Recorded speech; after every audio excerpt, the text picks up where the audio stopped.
ನಿನ್ನ ಗಂಡನಿಗೆ ಅದು ಗೊತ್ತು, ನನಗೆ ಇದು ಗೊತ್ತು.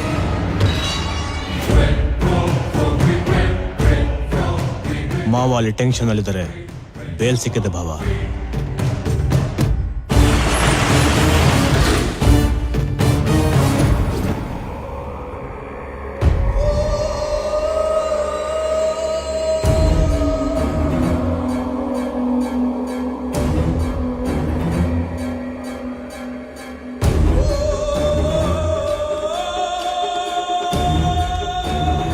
ಮಾವ ಮಾವ ಮಾವ,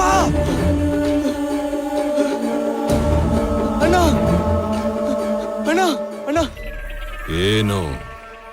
ತಾಯಿ ಮಗ ಇಬ್ಬರನ್ನು ಸೇರಿಸಿ ಕಿಡ್ನಾಪ್ ಮಾಡ್ಕೊ ಬಂದಿದ್ವಿ ಅಣ್ಣ.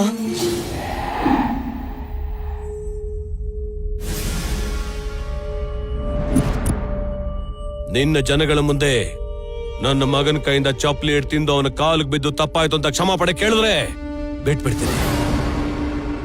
ಬರ ಕೇಳು ನಿನ್ ಗಂಡನ್ನ. ನಮ್ಮ ತಂಟೆಗೇನಾದ್ರೂ ಬಂದ್ರೆ ಹಣೆ ಬರಹನೆ ಬದಲಾಗ್ಬಿಡುತ್ತೆ. ಅವ್ರ ಹತ್ರ ಇಟ್ಕೊಂಡ್ರೆ ತಲೆನೇ ಎಗ್ರೋಗುತ್ತಲ್ಲ. ನಿಮಗೆ ಈ ಊರ್ ಹೊಸ್ದು, ಆ ವಂಶ ಹೊಸ್ದು. ಅವ್ರಿಗೊಂಥರ ಹುಚ್ಚಿದೆ. ಜನ ಅನ್ನೋ ಪದ ಕೇಳಿದ್ರೆ ನಮ್ಮದು ಅನ್ನೋದನ್ನ ಮರ್ತು ಹೋಗ್ತಾರೆ. ಅವನ ಮನೆ ಆಸ್ತಿಗೆ ಅಲ್ಲ, ಅವ್ರ ಆಸೆಗೂ ವಾರಸ್ದಾರ. ಕಣ್ಣೀರ್ ನೋಡಿ ಕರಗ್ ಹೋಗ್ತಾನೆ ಹೊರತು ಕತ್ತಿ ನೋಡಿ ಹೆದರ್ಕೊಳ್ಳಲ್ಲ. 100 ಜನಕ್ಕೋಸ್ಕರ ಸಾಯ್ತೀಯಾ ಇಲ್ಲ 100 ವರ್ಷ ಬದುಕ್ತೀಯಾ ಅಂತ ಕೇಳಿದ್ರೆ ಮೊದಲನೇದೇ ಆರಿಸ್ಕೋತಾನೆ ನನ್ ಮಗ. ಅವನನ್ನ ಹೆದರ್ಸೋಕೆ ನಿಮ್ಮಿಂದ ಆಗಲ್ಲ.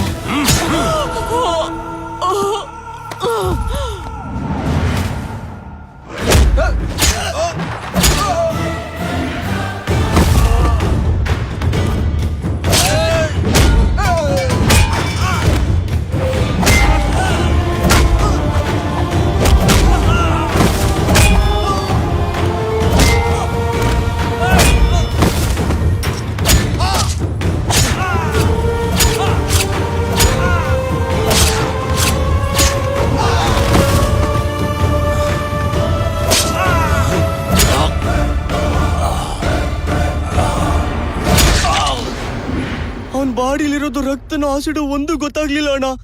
ಅವನ್ ಮಾತಾಡಕ್ ಮುಂಚೆನೆ ಸಾಯ್ಸಾಕ್ಬಿಟ್ಟ ಅಣ್ಣ.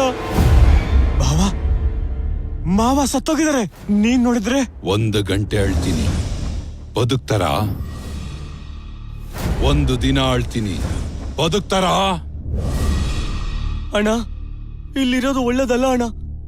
ಹೆಣಗಳನ್ನ ತಗೊಂಡು ಊರ್ಗೆ ಹೊಂಟೋಗೋಣ.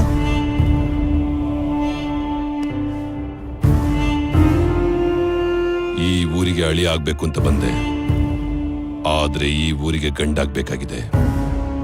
ಇನ್ಮೇಲೆ ಈ ಊರು ನಮ್ದು. ಇಲ್ಲೇ ಸುಟ್ಟಾಕ್ಬಿಡಿ.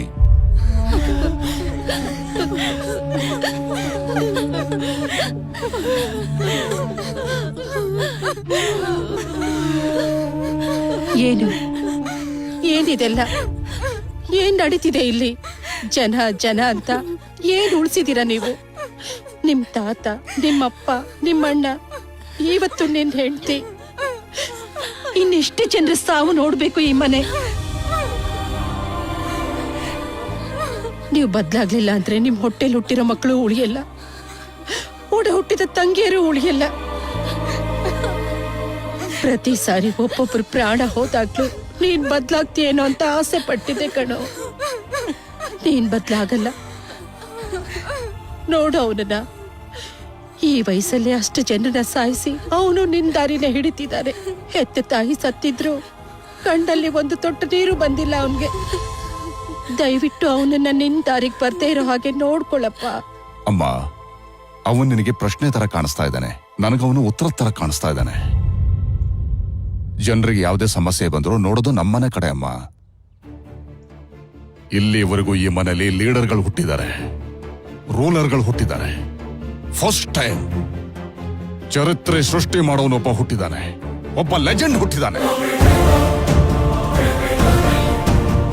ಅವನು ಹಾಗೆ ಬೆಳಿಬೇಕು, ಹಾಗೆ ಇರಬೇಕು.